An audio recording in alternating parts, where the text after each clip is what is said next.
Good morning everyone. कैसे हैं आप सभी? आई होप आप सभी बहुत अच्छे होंगे और आप सभी की तैयारी भी बहुत अच्छी चल रही होगी। तो फ्रेंड्स, आज है 4 जनवरी और आज के सेशन में 4 जनवरी से बनने वाले सभी महत्वपूर्ण क्वेश्चंस के बारे में डिस्कस करेंगे। अगर आप किसी भी एग्जाम की तैयारी कर रहे हैं तो ये क्लास आप सभी के लिए बहुत ही महत्वपूर्ण रहने वाली है। तो एक बार आप सभी क्लास को शेयर कर देंगे। क्लास स्टार्ट करने से पहले आप सभी के लिए एक सवाल है जिसका आंसर आपको देना है कमेंट्स बॉक्स में। डॉक्टर विनय प्रकाश सिंह किस संघ के महासचिव बने हैं? संयुक्त राष्ट्र संघ, सुरक्षा परिषद, एशियाई प्रशांत डाक संघ या फिर अखिल भारतीय फुटबॉल संघ? तो इस सवाल का जो आंसर है वो आपको क्लास के लास्ट में मिलेगा। चलिए स्टार्ट करते हैं। फर्स्ट क्वेश्चन, हाइड्रोजन संचालित ट्रेन शुरू करने वाला एशिया का जो पहला देश और दुनिया का दूसरा देश कौन सा बन गया है?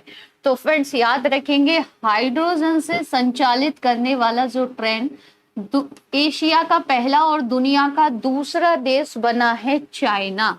याद रखना है आप सभी को, चाइना बन गया है एशिया का पहला और दुनिया का दूसरा। यहाँ पर कह रहा है दुनिया का दूसरा, तो दुनिया का पहला कौन सा देश है जिसने हाइड्रोजन से ट्रेन शुरू कर दी है? दुनिया का पहला देश अगर मैं आपसे पूछूं तो याद रखेंगे फ्रेंड्स, जर्मनी है, जिसके बारे में क्लास में डिस्कस भी किया जा चुका है। तो जर्मनी है दुनिया का पहला देश और दुनिया का दूसरा देश बना है चाइना। क्लियर? चलिए, यहाँ पर आप स्विट्जरलैंड देख रहे होंगे, तो स्विट्जरलैंड से याद रखना है कि दुनिया की जो सबसे लंबी पैसेंजर ट्रेन है वो किसने शुरू की है? तो स्विट्जरलैंड ने की है ना। तो आइए डिस्कस कर लेते हैं चाइना की इस ट्रेन के बारे में। तो देखिए, चीन हाइड्रोजन संचालित शहरी ट्रेनों को लॉन्च करने वाला एशिया का पहला और दुनिया का दूसरा देश बन गया है। सितंबर 2022 में हाइड्रोजन से चलने वाली ट्रेनों की जो शुरुआत करने वाला पहला देश है विश्व का, वो है जर्मनी। तो दोनों ही पॉइंट आप सभी के लिए महत्वपूर्ण हो जाते हैं।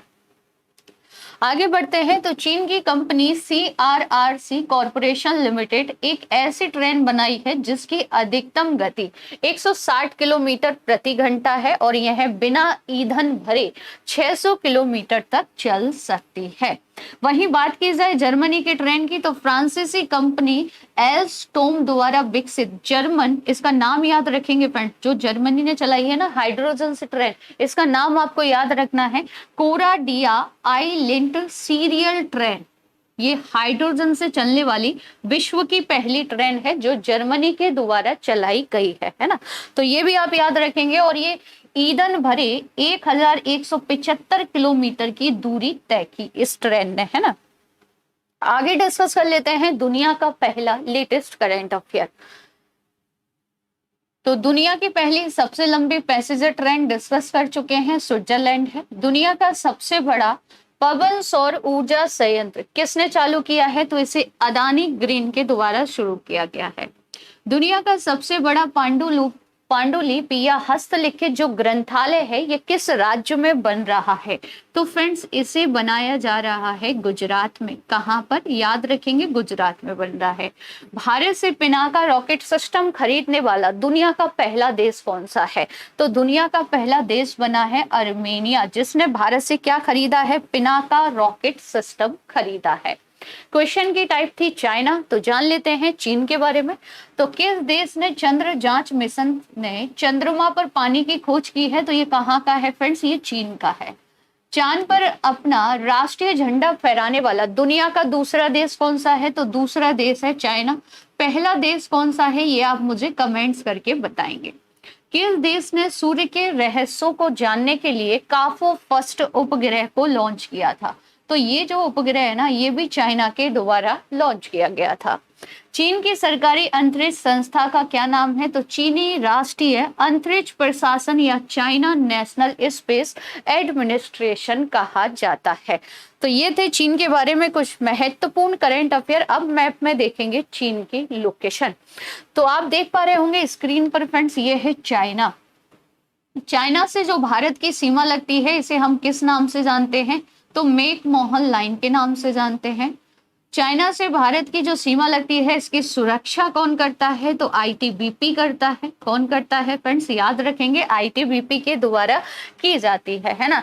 चाइना भारत के किन राज्यों और केंद्र शासित प्रदेशों से सीमा बनाता है? तो यहाँ आप देखेंगे लद्दाख से बनाता है, उत्तराखंड, उत्तराखंड के बाद हम यहाँ पर आएंगे तो सिक्किम से चीना सीमा लगती है चाइना की, और फिर लगती है किसके साथ? तो अरुणाचल प्रदेश के साथ चाइना सीमा बनाता है ना। टकला मकान मरुस्थल अगर आपसे पूछे, टकला मकान जो मरुस्थल है ये कहाँ पर है? तो याद रखना है ये आता है चाइना में, जबकि गोबी मरुस्थल चाइना और मंगोलिया की सीमा पर आता है। ऊपर चाइना के जस्ट आपको देखने को मिलेगा मंगोलिया, है ना। साथ ही में याद रखेंगे जो एससीओ है, एससीओ का हेडक्वार्टर कहाँ पर है? तो चाइना की राजधानी बीजिंग में है। ये बहुत पूछा जाता है फ्रेंड्स। चाइना की मुद्रा को रेमेनबी कहते हैं, और चाइना के वर्तमान में प्रेसिडेंट कौन है? तो इनका नाम है शी जिनपिंग। अब आप मुझे कमेंट्स करके बताएंगे कि चीन की सबसे लंबी नदी कौन सी है? चीन की सबसे लंबी नदी, इसका आंसर आपको देना है कमेंट्स बॉक्स में। आगे बढ़ते हैं। तो फ्रेंड्स, अगर आप लोग पहली बार चैनल पर विजिट कर रहे हैं तो चैनल को सब्सक्राइब कर लीजिएगा, साथ ही बेल आइकन दबाना बिल्कुल ना भूलें, जिससे आप सभी को जो क्लास का नोटिफिकेशन है वो सबसे पहले मिल जाएगा। इस क्लास की पीडीएफ आपको बाद में मिल जाएगी, किस पर? टेलीग्राम चैनल पर, जिसकी लिंक वीडियो के नीचे डिस्क्रिप्शन बॉक्स में दी गई है। आगे बढ़ते हैं। तो फ्रेंड्स, जो 12 महीने का करंट अफेयर है, यानी कि 1 जनवरी से लेकर पूरा आपका दिसंबर 2022 तक ये क्लास हो चुकी है, और 3 घंटे में जो टॉप क्वेश्चन है पूरे साल के, जो कि आपकी आगामी सभी परीक्षाओं के लिए महत्वपूर्ण है, वो इस क्लास में कराए गए हैं। आप किसी भी एग्जाम की अगर तैयारी कर रहे हैं तो इस क्लास को एक बार जरूर देख लीजिएगा फ्रेंड्स, है ना। इसके अलावा नदियों से संबंधित मैराथन हो चुकी है, जिसमें आपको भारत की नदियों से बनने वाले जितने भी महत्वपूर्ण क्वेश्चन हैं जो कि बार बार एग्जाम में पूछे जाते हैं, वो सभी इस क्लास में कराए गए हैं। इस क्लास की लिंक आपको डिस्क्रिप्शन बॉक्स में मिल जाएगी, और क्लास जो करंट अफेयर की क्लास है हमारी, इसके लास्ट में भी आपको मिल जाएगी। तो इस क्लास को भी आप सभी जरूर देख लीजिएगा, क्योंकि हर एग्जाम में नदियों से संबंधित 1 से 2 क्वेश्चन जरूर पूछा जाता है। तो एक ही क्लास में भारत की संपूर्ण नदियों से संबंधित क्वेश्चन कराए गए हैं।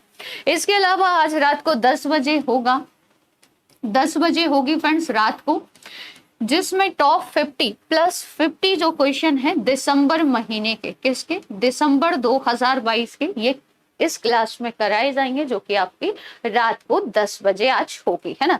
तो इस क्लास को भी आप सभी देख सकते हैं, खासकर जिनका आगामी परीक्षा है जैसे कि एसएससी जीडी, उन सभी के लिए क्लास बहुत ही महत्वपूर्ण है। अगला सवाल है कि सियाचिन में सक्रिय रूप से तैनात होने वाली पहली महिला अधिकारी कौन बन गई है? बहुत ही महत्वपूर्ण क्वेश्चन है फ्रेंड्स। तो सियाचिन में तैनात होने वाली पहली महिला अधिकारी बन गई है, इनका नाम याद रखना है आप सभी को, कैप्टन शिवा चौहान। कौन बनी है? कैप्टन शिवा चौहान सियाचिन में तैनात होने वाली भारत की पहली महिला बन गई हैं। सियाचिन से रिलेटेड जितने भी एक्स्ट्रा फैक्ट हैं वो इसी क्वेश्चन में कवर करेंगे। अन्य 3 महिलाओं के बारे में याद रखना है। अवनी चतुर्वेदी, अवनी चतुर्वेदी देश की पहली महिला फाइटर पायलट है। इसके अलावा हाल ही में 2 से 3 दिन पहले आपने एक नाम सुना था, सानिया मिर्जा, जो कि उत्तर प्रदेश की रहने वाली है, और ये पहली मुस्लिम महिला फाइटर पायलट बन गई है। इसके अलावा लक्ष्मी सिंह, कल की क्लास में पढ़ाया है, लक्ष्मी सिंह के बारे में याद रखेंगे, यूपी की पहली महिला कमिश्नर बनी है लक्ष्मी सिंह। तो ये चारों ही नाम आप सभी के लिए महत्वपूर्ण है। तो आगे बढ़ते हैं, डिस्कस करेंगे किसके बारे में? सियाचिन के बारे में। तो सबसे पहले मैप में आप सभी लोकेशन देखेंगे कि आखिर ये सियाचिन है कहाँ पर, इसकी लोकेशन बहुत महत्वपूर्ण है। तो फ्रेंड्स देखिए, मैप में ये है सियाचिन। सियाचिन जो है ये पहले जम्मू कश्मीर वाले एरिया में आता था, लेकिन अब आप सभी जानते हैं कि जम्मू कश्मीर और लद्दाख 2 केंद्र शासित प्रदेश बन चुके हैं। तो अब ये लद्दाख वाले क्षेत्र में आता है। कहाँ पर आता है? लद्दाख वाले क्षेत्र में।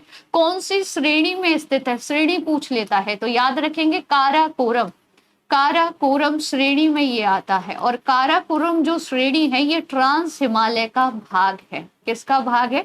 ट्रांस हिमालय का भाग है। और यहीं पर आपको देखने को मिलेगा सियाचिन। सियाचिन के बारे में याद रखना है कि विश्व का सबसे ऊंचाई पर स्थित युद्ध स्थल कौन सा है? तो वो सियाचिन है। इतनी ऊंचाई पर जाकर 2 देश लड़ रहे हैं, कौन? भारत और पाकिस्तान के बीच, है ना।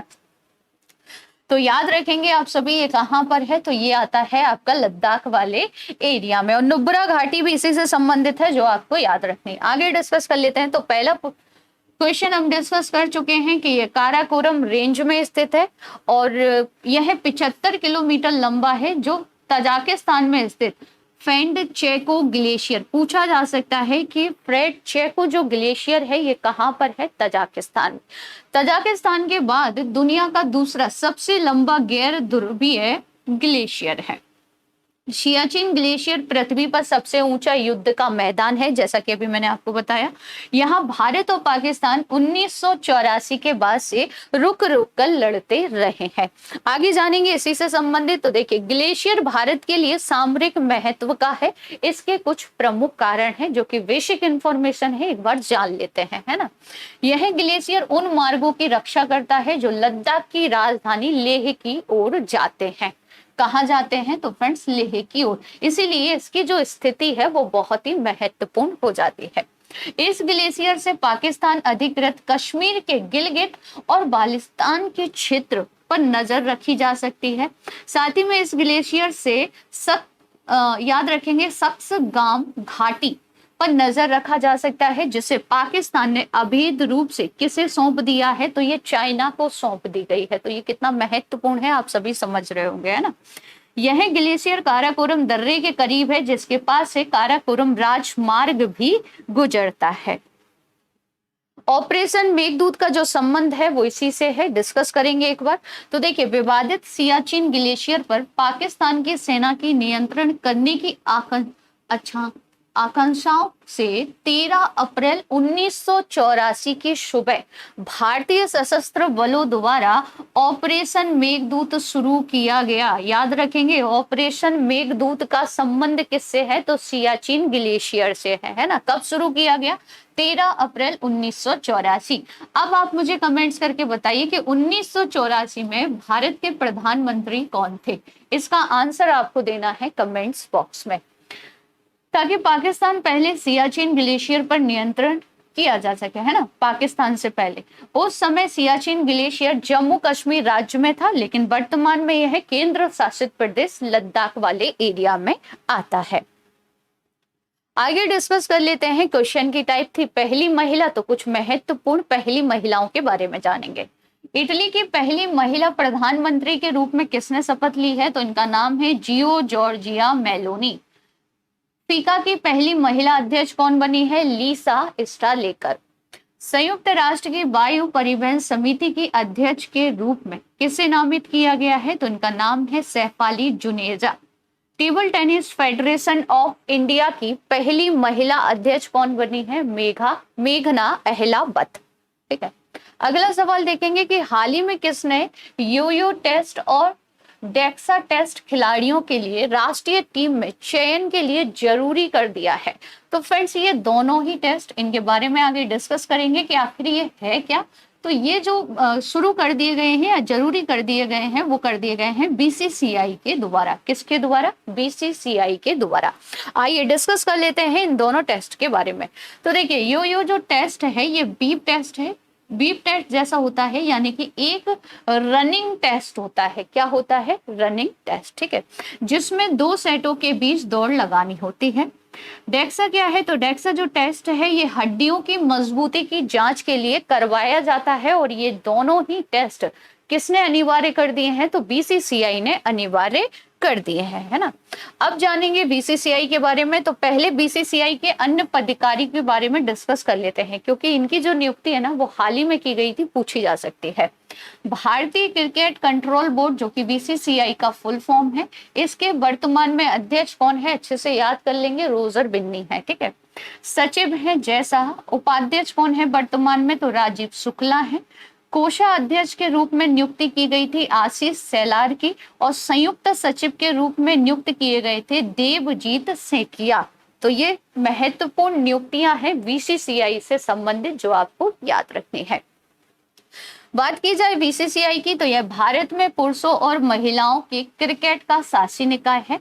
बीसीसीआई एक स्वायत्त निजी संगठन है और यह भारतीय राष्ट्रीय खेल महासंघ के दायरे में नहीं आता है। ठीक है, इसकी जो स्थापना है वो 1928 में हुई थी। ग्रांट गोवन, याद रखना है, ये बीसीसीआई के पहले अध्यक्ष थे और इसका जो मुख्यालय है वो मुंबई महाराष्ट्र में है। अगला सवाल है कि एनटीपीसी लिमिटेड ने कहां पर भारत की पहली हरित हाइड्रोजन सम्मिश्रण परियोजना शुरू की है? तो फ्रेंड्स, एनटीपीसी द्वारा ये जो परियोजना है ना, कवास में शुरू की गई है। अब ये कवास कहाँ पर आता है? तो याद रखेंगे ये गुजरात में आता है। यानी कि ये जो परियोजना एनटीपीसी द्वारा शुरू की गई है ये गुजरात में की गई है। कहाँ पर? गुजरात में। अब ये तीनों नाम भी महत्वपूर्ण है, जैसे कि कलोल याद रखेंगे, ये भी आपका गुजरात में आता है और यहाँ क्या किया गया है? नैनो यूरिया लिक्विड प्लांट लगाया गया है ना। काजा याद रखेंगे, ये हिमाचल प्रदेश में आता है और ईवी चार्जिंग स्टेशन दुनिया का सबसे ऊंचाई पर स्थित है ना। मोढेरा याद रखेंगे, ये गुजरात में आता है और सौर ऊर्जा से चलने वाला देश का पहला गांव बन गया है पूरी तरह से। क्लियर? तो चारों ही ऑप्शंस महत्वपूर्ण है। आगे डिस्कस करेंगे किसके बारे में? इस परियोजना के बारे में जो एनटीपीसी के द्वारा शुरू की गई है गुजरात में। देखिए, एनटीपीसी कवास टाउनशिप सूरत में Gujarat gas limited pipe natural gas यानी कि पीएनजी नेटवर्क के माध्यम से ग्रीन हाइड्रोजन गैस के साथ मिश्रित पाइप्ड नेचुरल गैस यानी कि पीएनजी की आपूर्ति की जा रही है और यह देश में अपनी तरह की पहली परियोजना है। इसे खाना पकाने के क्षेत्र के डीवाई कार्बोनाइजेशन और राष्ट्र की ऊर्जा आवश्यकताओं के लिए आत्मनिर्भरता की दिशा में पहले कदम के रूप में देखा जा रहा है। फ्रेंड्स, ग्रीन हाइड्रोजन ऊर्जा के नवीनीकरण स्रोतों का उपयोग करके पानी के अणु को हाइड्रोजन और ऑक्सीजन में तोड़ने को संदर्भित करता है ये परियोजना, है ना। अब जानेंगे एनटीपीसी के बारे में। तो फ्रेंड्स, एनटीपीसी जिसे पहले national thermal power corporation of India के नाम से जानते थे। फ्रेंड्स, याद रखेंगे आप सभी, पहला नाम इसका क्या था ये पूछा जा सकता है। यह भारत सरकार के स्वामित्व में है और 1975 में यह स्थापित किया गया था। इसका जो मुख्यालय आता है वो नई दिल्ली में आता है और अध्यक्ष कौन है? तो इसके अध्यक्ष प्रबंध निदेशक हैं गुरदीप सिंह। आगे मैप में देखेंगे तो ये परियोजना कहाँ शुरू की गई है? तो फ्रेंड्स, ये है गुजरात। गुजरात से संबंधित कुछ एक्स्ट्रा फैक्ट हैं जो आपको याद रखने हैं, जैसे कि Vikram Sarabhai children innovation centre Gujarat, Bharat का पहला सामुदायिक रेडियो स्टेशन गुजरात में शुरू किया गया है, विश्व का पहला नैनो यूरिया तरल संयंत्र, ये भी आपका गुजरात हो जाएगा, भारत की पहली बालिका पंचायत भी कहाँ हुई थी? गुजरात में, इस्पात स्लेट से निर्मित पहली सड़क कहाँ बन रही है? तो ये भी गुजरात में बनाई गई है। ठीक है, बुलेट ट्रेन का जो पहला स्टेशन है ये भी आपका कहाँ बनेगा? तो फ्रेंड्स, ये भी आपका गुजरात सूरत में बनाया जाएगा। नेक्स्ट क्वेश्चन है कि राष्ट्रपति मुर्मू यानी कि द्रौपदी मुर्मू जी ने किस शहर में संविधान उद्यान का उद्घाटन किया है? तो फ्रेंड्स, ये जो राष्ट्रपति द्रौपदी मुर्मू जी द्वारा किया गया है ये जयपुर राजस्थान में किया गया है। अगला सवाल है कि वर्ष 2023 के पहले 6 महीनों के लिए किस देश ने यूरोपीय संघ परिषद की जो अध्यक्षता है वो संभाली है? तो फ्रेंड्स, ये अध्यक्षता दी गई है किसे? स्वीडन को। किसे दी गई है? तो याद रखेंगे स्वीडन को। और फ्रेंड्स, यूरोपीय संघ परिषद की अध्यक्षता यूरोपीय संघ के सदस्यों के बीच हर 6 महीने में बदलती रहती है। इससे पहले किसने की है? तो इससे पहले चेक गणराज्य ने की है। किसने की है? चेक गणराज्य। आगे डिस्कस कर लेते हैं यूरोपीय संघ के बारे में। तो देखिए, यूरोपीय संघ की जो स्थापना है वो 1 नवंबर 1993 में की गई थी। यूरोपीय संघ का मुख्यालय ब्रुसेल्स बेल्जियम में आता है। इसके जो संघ के अध्यक्ष हैं इनका नाम है उर्सुला वॉन डेर लेयन। ठीक है, इस संसद के अध्यक्ष कौन है? तो रोबाटा है। ठीक है, और यूरोपीय परिषद के अध्यक्ष कौन है? तो इनका नाम याद रखेंगे, चार्ल्स मिशेल इसके अध्यक्ष हैं। नेक्स्ट क्वेश्चन है कि हाल ही में डीआरडीओ ने अपना कौन सा स्थापना दिवस मनाया है? तो फ्रेंड्स, डीआरडीओ ने बनाया है 65वां स्थापना दिवस। डीआरडीओ की जो स्थापना है वो कब की गई थी? डीआरडीओ की स्थापना कब की गई थी? तो याद रखेंगे 1958 में। डीआरडीओ का मुख्यालय कहाँ पर है? तो डीआरडीओ का मुख्यालय आता है नई दिल्ली में। डीआरडीओ के वर्तमान में प्रमुख कौन है जिनकी हाल ही में नियुक्ति की गई है? तो समीर कामत। समीर कामत, ये नाम बहुत महत्वपूर्ण है, याद रखना है आप सभी को। अब आप मुझे कमेंट्स करके बताइए कि इसरो के प्रमुख कौन है वर्तमान में। देखिए डीआरडीओ से यहाँ पर एक प्रश्न आपको याद रखना है कि भारतीय सेना के लिए डीआरडीओ की पहली परियोजना सतह से हवा में मार करने वाली मिसाइल, जिसे प्रोजेक्ट इंडिगो के तहत विकसित किया गया था। ये नाम आपको याद रखना है, प्रोजेक्ट इंडिगो इसका नाम रखा गया था। सरकार ने कितनी और K9 वज्र खरीदने की प्रक्रिया शुरू की है? तो ये K9 वज्र क्या है, पूछा जा सकता है एग्जाम में कि खबरों में रहा K9 वज्र क्या है। तो फ्रेंड्स याद रखेंगे ये एक तोप है। क्या है? तोप। ठीक है, तो कितनी और खरीदी जाएंगी? 100 और खरीदी जाएंगी। अब महत्वपूर्ण हो जाता है कि इनका जो निर्माण है वो कौन करता है।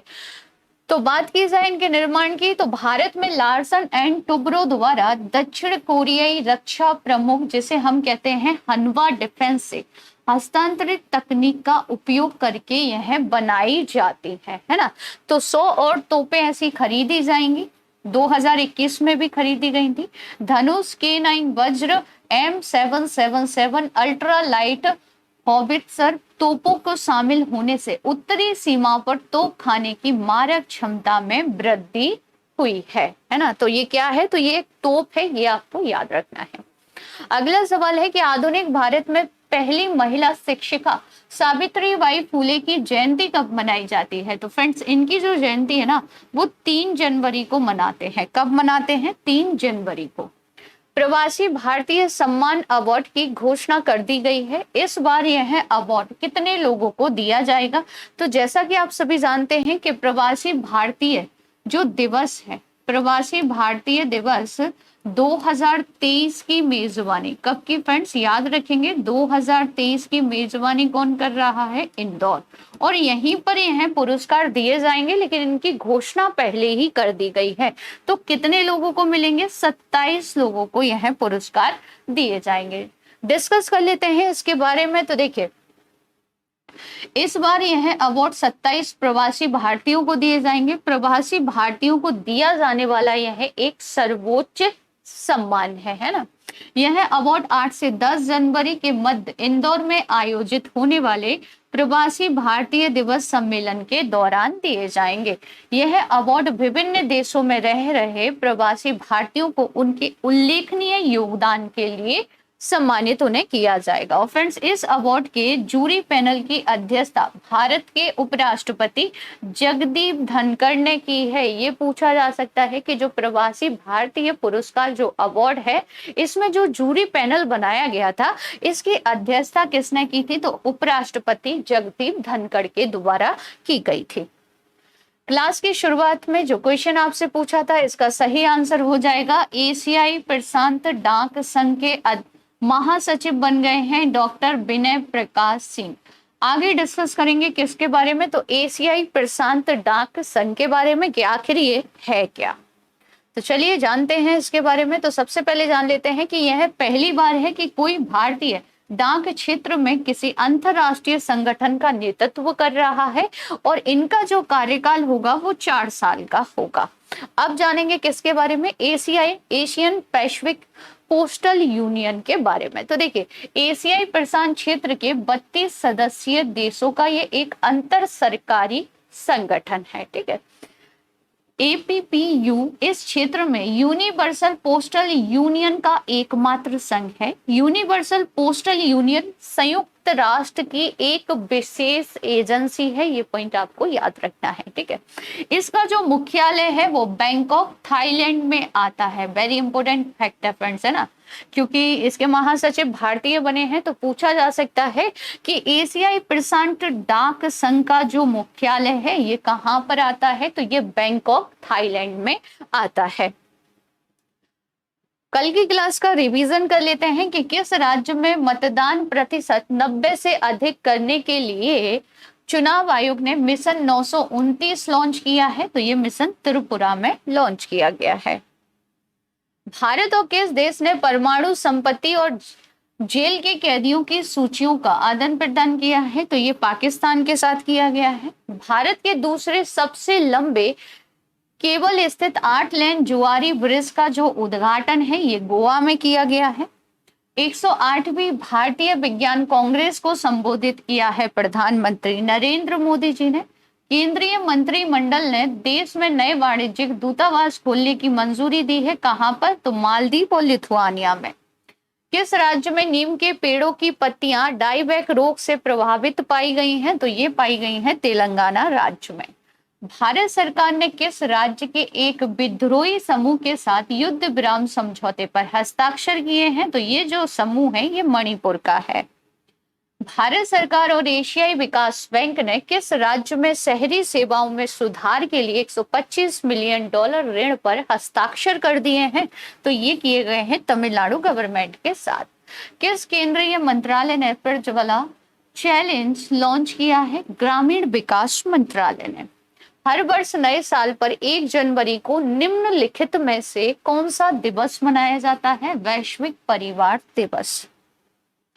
लुइस इनासियो लूला डा सिल्वा ने किस देश के 39वें प्रेसिडेंट के रूप में शपथ ले ली है? तो ये कहाँ के बन गए हैं? ब्राजील के।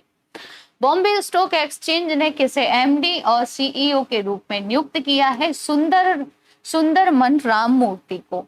वंदे भारत एक्सप्रेस से संबंधित खबरों में रहा न्यू जलपाईगुड़ी कहां पर है? तो फ्रेंड्स याद रखेंगे ये पश्चिम बंगाल में आता है। निकोसिया किस देश की राजधानी है? साइप्रस की राजधानी है। तो ये था कल का करंट अफेयर। अगर डिटेल से जानना है तो कल की क्लास जरूर देख लीजिएगा। अब डिस्कस कर लेते हैं टॉप 10 स्टैटिक जीके क्वेश्चन। कौन सा हिमनद नुब्रा घाटी में अवस्थित है? सियाचिन। माउंट पोपा ज्वालामुखी कहां पर स्थित है? म्यांमार में। सती प्रथा पर पाबंदी किसने लगाई थी? विलियम बेंटिक के द्वारा लगाई गई थी। पूना पैक्ट कब और किनके बीच हुआ था? 24 सितंबर 1932 को महात्मा गांधी और डॉक्टर भीमराव अंबेडकर जी के बीच। भारतीय संविधान के किस अनुच्छेद में संवैधानिक उपचारों का अधिकार दिया गया है? अनुच्छेद 32 में। विश्व का सबसे बड़ा नदी द्वीप माजुली का निर्माण करने वाली नदी है ब्रह्मपुत्र। कौन सी नदी दक्षिण से उत्तर की ओर बहती है? बेतवा। कोचीन का जोड़वा नगर कहते हैं एर्नाकुलम को। रेडियो धर्मिता की खोज किसने की थी? हेनरी बेकरल ने। झरने में जब जल ऊंचाई से गिरता है तो उसका ताप क्या होगा? बढ़ जाएगा। कल के सवाल देख लेते हैं। चर्चा में रहा ऑपरेशन नार्को संबंधित है रेलवे सुरक्षा बल से। भारत और किस देश के बीच बैक चैनल वार्ता का नेतृत्व करने वाले पूर्व राजनयिक सतिंदर लामा का 81 साल की उम्र में निधन हो गया? पाकिस्तान। टकला मकान रेगिस्तान चाइना में है। सही आंसर था ऑप्शन सी। पृथ्वी पर ज्वालामुखी निकलने का क्या कारण है? तो उपरोक्त सभी कारण हैं। अब आप सभी के लिए सवाल है जिनके आंसर आपको देने हैं कमेंट्स बॉक्स में। पहला क्वेश्चन है कि होलोंगी ग्रीनफील्ड जो हवाई अड्डा है इसका नया नाम क्या है? दुनिया का सबसे शक्तिशाली रॉकेट फाल्कन हेवी को किसने लॉन्च किया? भारत में मतदान करने और निर्वाचित होने का अधिकार कौन सा अधिकार है? भारतीय संविधान का कौन सा आर्टिकल राष्ट्रपति के पद के लिए पुनः निर्वाचन की योग्यता निर्धारित करता है? तो फ्रेंड्स इन सभी के आंसर आपको देने हैं कमेंट्स बॉक्स में, है ना। तो याद रखेंगे ये क्लास सभी के लिए महत्वपूर्ण है, एक बार आप सभी देख लेंगे। इसके अलावा आज रात 10 बजे आपका जो दिसंबर के टॉप क्वेश्चन रहेंगे करंट अफेयर के वो डिस्कस करेंगे और ये क्लास आपकी लाइव होगी। तो फ्रेंड्स आज का ये सेशन आप सभी को कैसा लगा कमेंट्स करके जरूर बताइएगा। अगर क्लास अच्छी लगी हो तो ज्यादा से ज्यादा शेयर कीजिएगा, लाइक कीजिएगा और चैनल को सब्सक्राइब जरूर कर लीजिएगा। मिलते हैं नेक्स्ट सेशन में एक नए टॉपिक के साथ, तब तक के लिए जय हिंद जय भारत।